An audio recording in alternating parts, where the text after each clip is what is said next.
Le monde antique, une tapisserie tissée de fils de mystère et d'émerveillement. Des montagnes imposantes percèrent les cieux, leur sommet enveloppé de brume. Au plus profond de leur cœur se trouvaient des vallées secrètes, épargnées par le temps. Des murmures résonnaient à travers ces vallées, des récits d'un âge oublié, des récits de Yajouj et Majouj. Ces noms insufflaient la peur dans le cœur des hommes.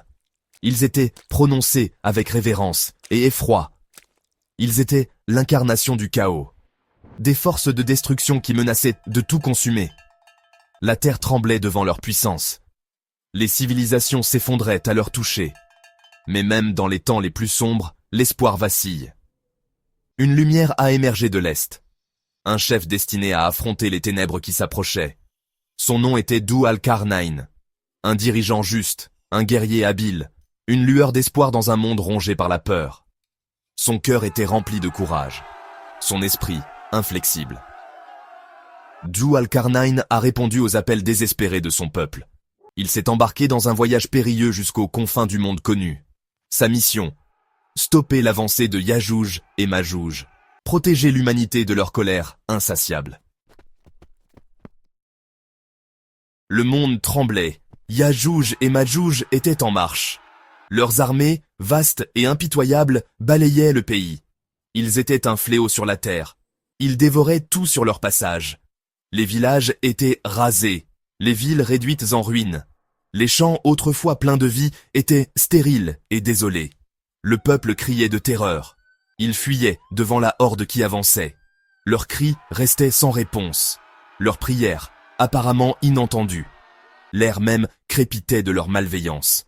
Leur rire résonnait à travers les terres ravagées. Un témoignage effrayant de leur pouvoir. Ils étaient le chaos incarné. Les annonciateurs de la destruction. Le monde était au bord du gouffre.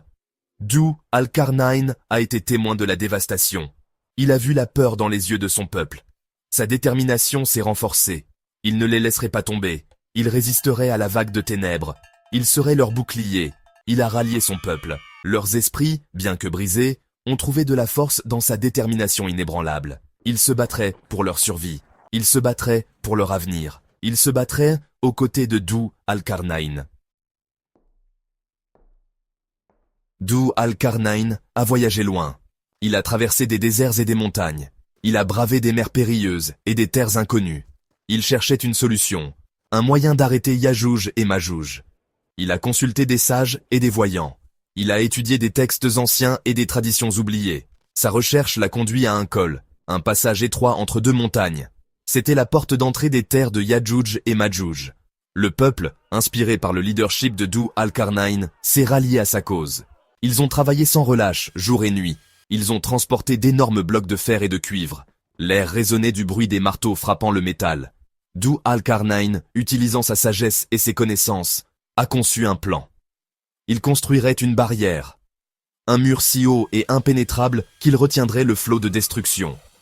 Un mur qui protégerait le monde de Yajouj et Majouj.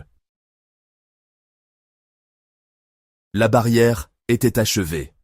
Un témoignage de la volonté et de l'ingéniosité humaine. Un symbole d'espoir face au désespoir. Yajouj et Majouj étaient emprisonnés. Le monde était en sécurité, pour l'instant. Mais Dhu al-Qarnayn savait que ce n'était pas la fin. Il savait que la barrière ne tiendrait pas éternellement. Ce n'était qu'un sursis, une mesure temporaire contre l'inévitable. Il a partagé une prophétie, un avertissement transmis de génération en génération. Un temps viendrait où la barrière s'effondrerait. Yajouj et Majouj seraient de nouveau lâchés sur le monde. Leur retour annoncerait la fin des temps, une période de grande tribulation et de bouleversement. Mais Dhu al-Qarnayn a aussi parlé d'espoir.